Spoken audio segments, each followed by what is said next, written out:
maana kata ya Itandula, na tunafuga nyuki. Tunahamasisha jamii kufuga nyuki kibiashara. Kwa kifupi zaidi tuseme ni mwenyekiti wa shirika la wadau wa maendeleo kwa Tanzania yetu. Nimeona tuzungumze mambo yanayoendelea katika nchi yetu na ambayo yamekuwa ni pandikizi ya watu walioko ugaibuni, kwa maana nje ya nchi. Watu hawa wamekuwa wakiwatengeneza vijana wetu ndani ya nchi hii wasioelewa, na vijana hao wamekuwa wakirukia na kuelewa pasipo kufikiri. Na hii ni tatizo la mitandao au mifumo kuwa mingi. Hizi forum kwa miaka hiyo si tulio nyuma huko, haikuwepo mambo ya namna hii ya kuichezea nchi. Kwa mfano nchi ya Tanzania hayakuwepo, na tukienda hivi maendeleo yetu hayatakaa sawa.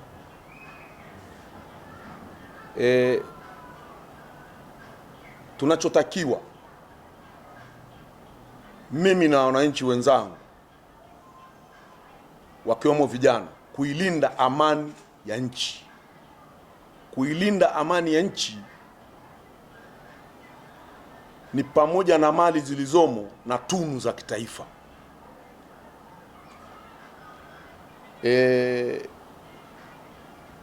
Kumekuwepo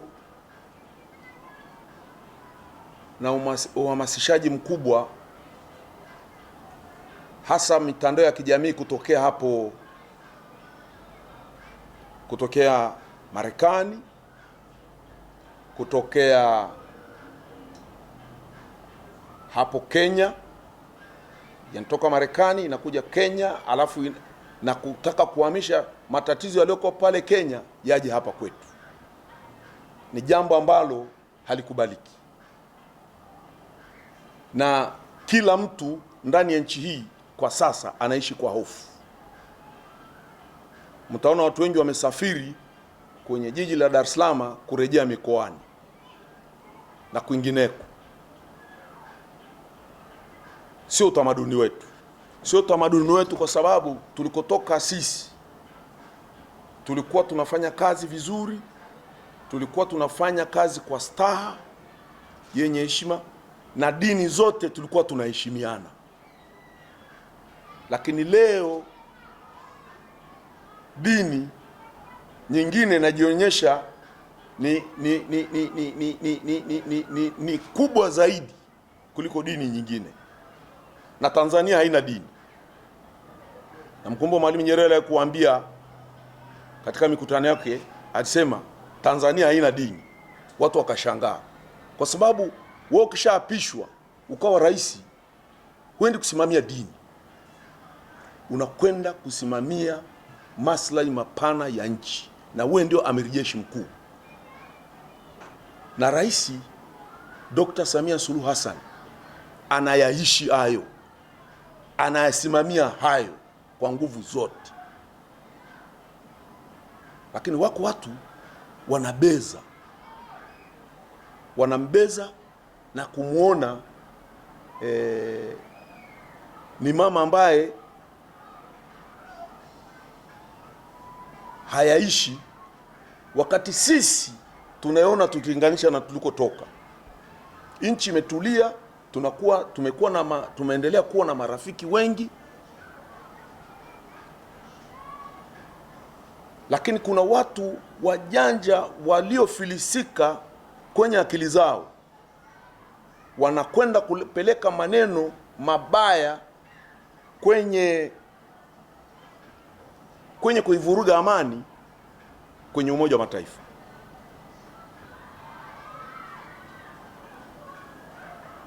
Huku wakijua ni sasa na mtoto wako wewe unamblock asizungumze na watu nje.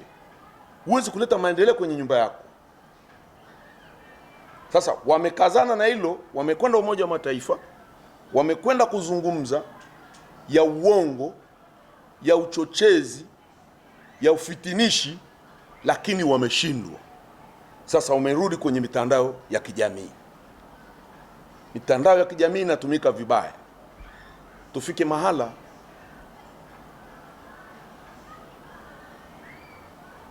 sisi wa Tanzania kwa kila kaya na familia tuyakemee kwa vijana wetu kukurupuka na staili za nje pasipo utaratibu. Wamekwenda wakizungumzia wanataka katiba mpya.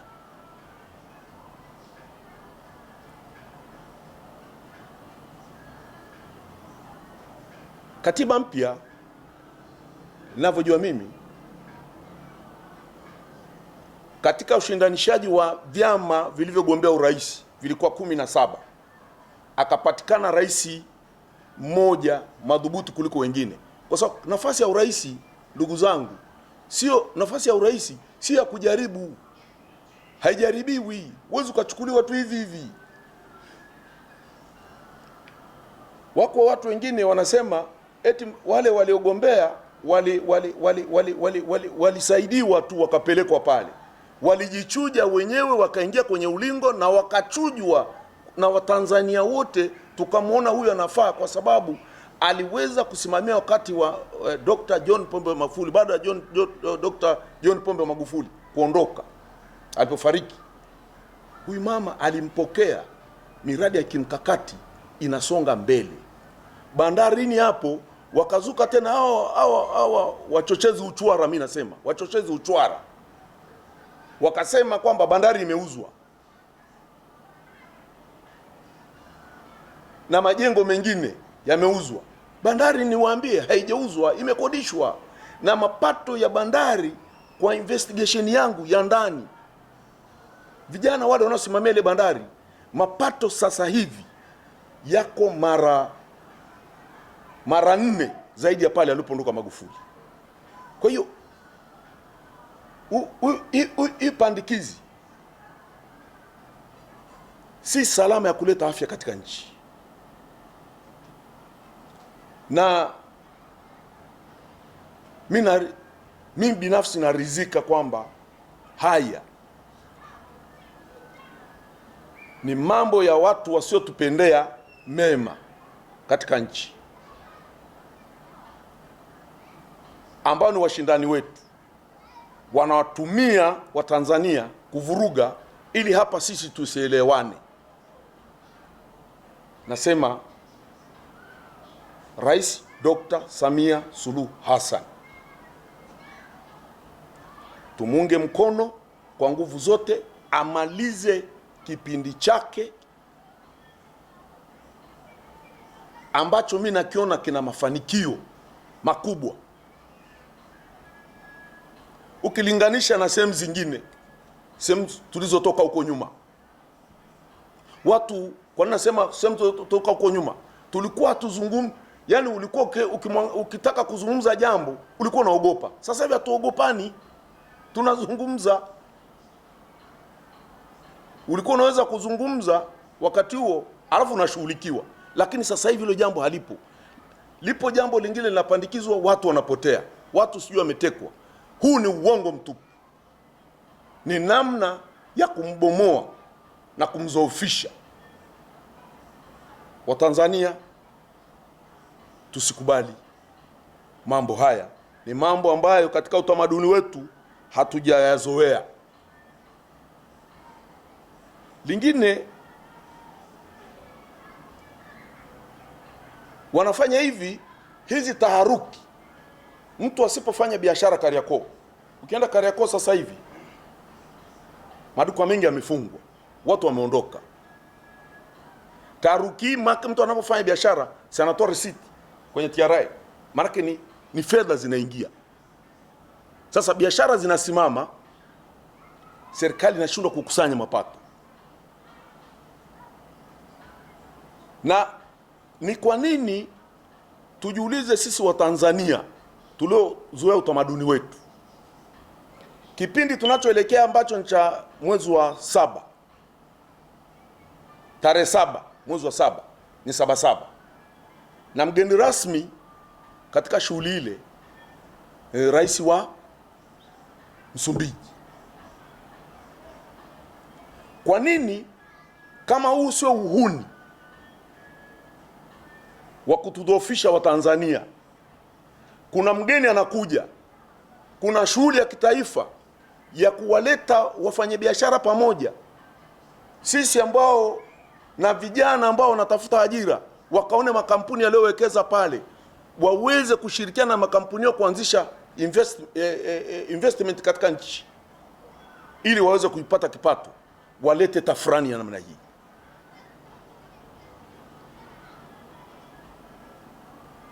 Lazima mtu anayetudhoofisha katika jambo kama hili, huyu sio mwenzetu, huyu hatufai.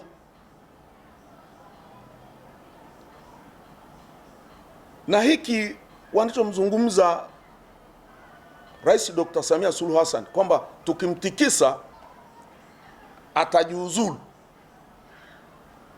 kwa sababu ni mwanamke, atakereka. Tumpe moyo, tumpe moyo kutokana na wazee ambao nimekuwa nao, nazungumza nao. Mohamed Aboud wa Zanzibar, sivyo huyu mama alivyo, sio hivyo. Ni mtu anayehitaji ulinzi wa sisi, tumlinde, tumshangilie, tumfurahie, afanye yale aliyokusudia.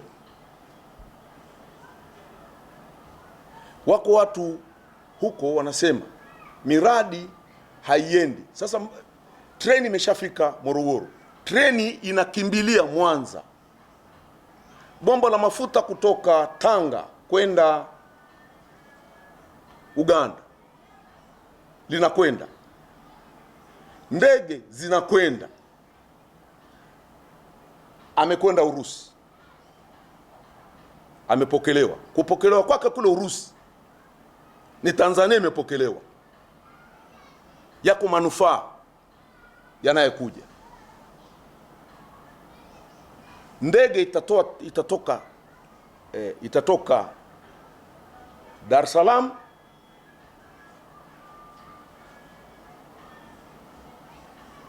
Moscow. Mapato yataingia kwenye nchi, watalii wataingia. Pesa za nani hizo? Ni pesa za nchi, ni pesa za nchi, kwa maana kuliendesha taifa letu. Kwa sisi Wahehe, taifa letu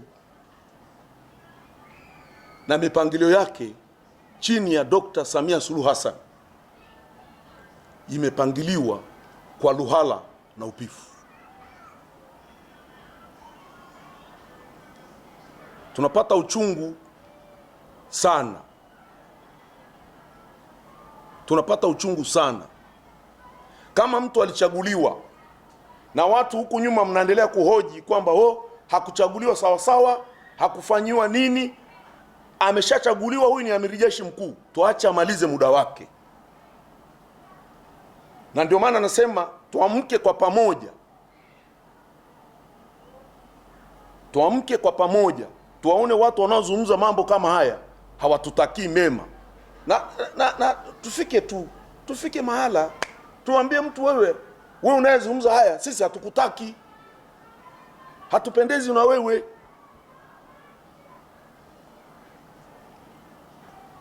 Tarehe 29 mwezi wa 10 2025 viko mitambo mingi iliungua, ikiwemo zile mwendo kasi. vituo vya mabasi, barabara, vituo vya polisi. Vile vituo vya polisi pamoja na hospitali zilizoungua ni za sisi jamii, vinatusaidia. Vile vituo vingine havijaweza kurudishwa kwenye hali yake. Ni kodi ambayo ingeweza kumaliza barabara za jiji la Dar es Salaam, train kwenda Zanzibar na train kutoka Dar es Salaam kwenda Arusha. Leo tunaenda kukarabati kule ambako waliko haribu. Ni jambo la hofu lenye masikitiko makubwa. Ndugu zangu waandishi wa habari, tunazungumza hapa ili kuelimisha jamii, na mambo hayo ukiangalia yametoka katika vyanzo vinavyohusiana na makanisa haya. Vyanzo vinavyohusu vinatoka kwenye vyanzo hivyo, vinaleta uchochezi, kutupa makaratasi, uchochezi usiokuwa na maana. Lakini tukisimama kwa pamoja, jambo hili litakwisha. Na tuwe na maswali ya kujiuliza. Hii mitandao ya kijamii kwa nini itumike hovyo hivyo? Huko nyuma haikuwepo, haya hayakuwepo. Tutafute dawa. Tutafute dawa. Ukienda China hakuna mitandao ya kijamii. Ukienda Urusi hakuna mitandao ya kijamii. Na kwingineko. Hii ni adabu tosha kwenye maeneo. Sasa tufike mahala hawa viongozi waweze kufanya hivyo. La pili, la mwisho, la pili ninalotaka kusema,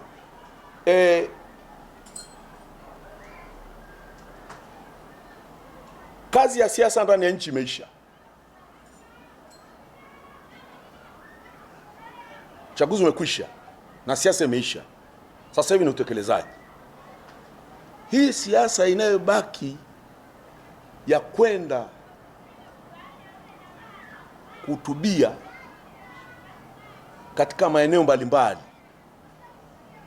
sio sahihi. Sio sahihi kabisa.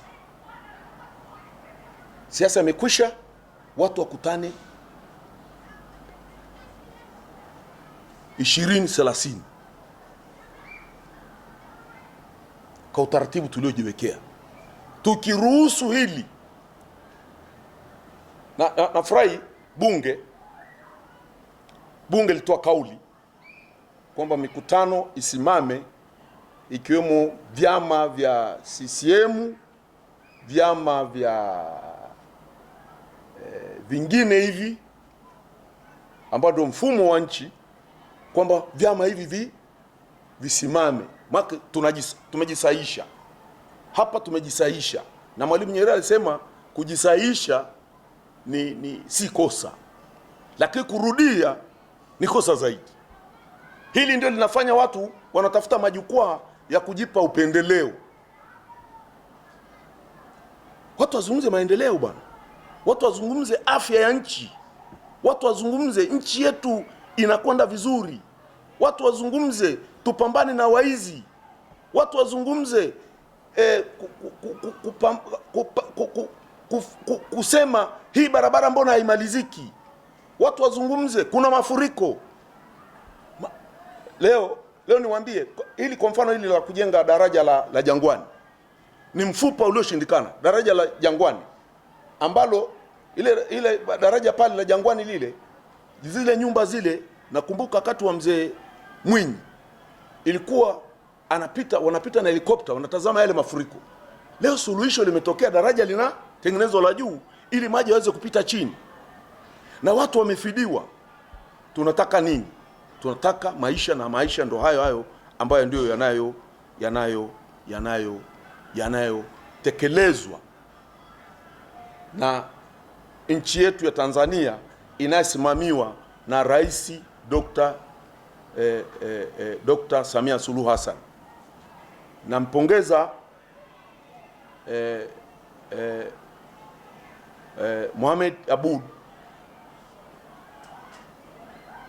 wa Zanzibar na mlezi wa Iringa amekuwa na wasiliana kwa ujirani kwamba hivi haya wanayompaka huyu mama ni sahihi.